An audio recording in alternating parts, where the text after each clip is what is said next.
voiture de train. On devient parfois des amis de voyage. On achète, on partage les repas ensemble. On s'habitue. On est dans la joie. Je prends un train qui quitte Lubumbashi vers, par exemple, il est. Il y a des destinations. Maintenant, on a tissé des relations. On est bien. Mais la personne à laquelle je m'adresse, il doit descendre à Kamina. On a réussi à arriver à Kamina. Il dit mon ami, mais moi je descends ici. J'aurai un peu de tristesse. C'est ça sa destination. Mais il faut qu'il descende à Kamina. Moi je continue le voyage. Moi c'est la destination finale. C'est il est beau. Les élus iront jusqu'au bout. Un élu ne lâche jamais. Lui, il a une destination. C'est la fin du voyage. Le vainqueur n'est pas celui qui commence. Le vainqueur, c'est celui qui finit. Un élu ne lâche jamais. Peu importe ce qui arrive. Même les tempêtes ne remportent jamais les élus. Ça nous aide à nous enraciner davantage. Les arbres qui sont soumis à de fortes tempêtes s'enracinent plus profondément dans le sol. Et Dieu permet ça pour notre bien. Parfois la foi doit être testée. Les épreuves nous aident dans notre démarche. Les épreuves nous aident dans notre démarche. Même dans notre vie de croyants. La Bible dit, le malheur atteint souvent les justes, mais l'Éternel l'en délivre toujours. Si les autres sont libres de suivre nous sommes liés à la parole de Dieu. Amen. On est liés, frère. Nous nous emprisonnons dans la volonté de Dieu. Quand je vois ce que Dieu veut, je m'accroche à la chose. Mais il y a des frais. Il y a des frais à payer. Si vous voulez manger l'omelette, il faut casser les œufs. Il faut casser. On n'a pas de choix. Et pour faire la volonté de Dieu, il y a des sacrifices. Ce que Paul écrit, je crois, dans Romains 12, offrez vos corps comme sacrifice. Et tu vois, dans notre nature, on n'aime pas de sacrifice. C'est dans la nature de l'homme. Nous voulons les choses gratuites. Ah, voyez. Quand vous venez à l'église, vivez comme vous voulez. Dieu vous aime. Les enfants de Dieu, vous irez au ciel. Mais vous aurez tout le monde. Mais un vrai chrétien, il doit faire des sacrifices. Il doit accepter de devenir prisonnier de Christ.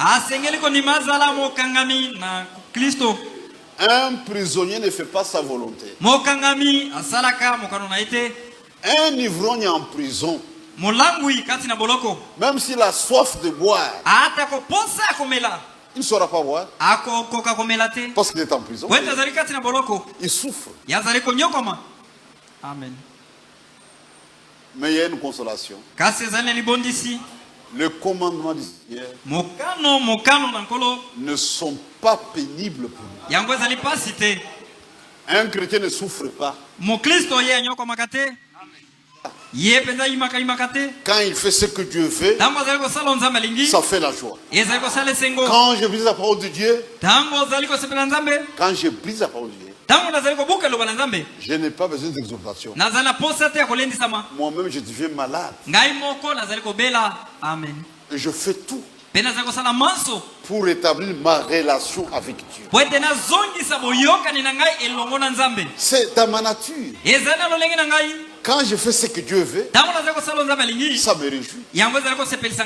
Et nous devons parler comme Jésus, qui dit la volonté de Dieu, c'est ça ma nourriture. Que le Seigneur vous bénisse. Je suis content de vous revoir. Nous vous portons sur notre cœur. Là où Dieu travaille, ça nous concerne. Parce que nous sommes une partie de l'œuvre de Dieu. Dieu nous a donné des frères un peu partout. Des hommes et des femmes qui nous aiment réellement. Nous vous aimons. Et nous avons des frères partout qui prient pour nous. Et qui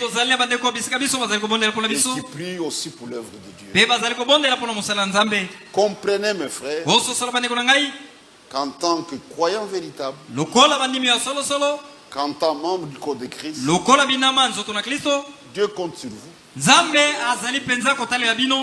C'est vous les mains de Jésus, les pieds de Jésus. Pour que quelqu'un écoute la vérité, c'est par nous. Nous sommes détenteurs de la vérité. Et nous sommes des témoins. Il est écrit, cette bonne nouvelle du royaume sera prêchée à toutes les nations pour servir de témoignage. Dieu est juste. Avant le jugement, Dieu avertit. Dieu avertit par moi. Dieu avertit par moi. Dieu avertit par moi. Vous comprenez ce que vous portez comme responsabilité? Avec ces gens qui se mettent dans le péché. Même les gens du message doivent être avertis. Ceux qui ont pris la déviation, on doit les avertir. Revenez. Revenez sur la ligne. Revenez à la parole. Sinon vous allez rater le retour du Seigneur. Frère, il y a des gens qui jouent avec le feu. Je le considère un frère. Si vous continuez dans cette voie, vous allez rater le retour du Seigneur. Il était secoué. Il dit ça, c'est une malédiction que vous placez sur moi. C'est une malédiction que vous placez sur moi. Il dit, vous avez encore le souffle de vie. Tant que vous avez le souffle de vie, c'est possible que vous reveniez sur le droit chemin. Parce que la grâce est là. Dieu est patient. Dieu ne veut pas la mort du péché. Dieu veut que le péché retourne à la bonne voie. Si quelqu'un retourne à la vérité, ça fait notre joie. Parce que Dieu veut que tous soient sauvés et que tous parviennent à la connaissance de la vérité. Dieu veut ça. Quand quelqu'un se garde de la vérité, Dieu n'est pas content. Mais quand quelqu'un revient, Dieu est content. Mais c'est vous et moi qui détenons la vérité.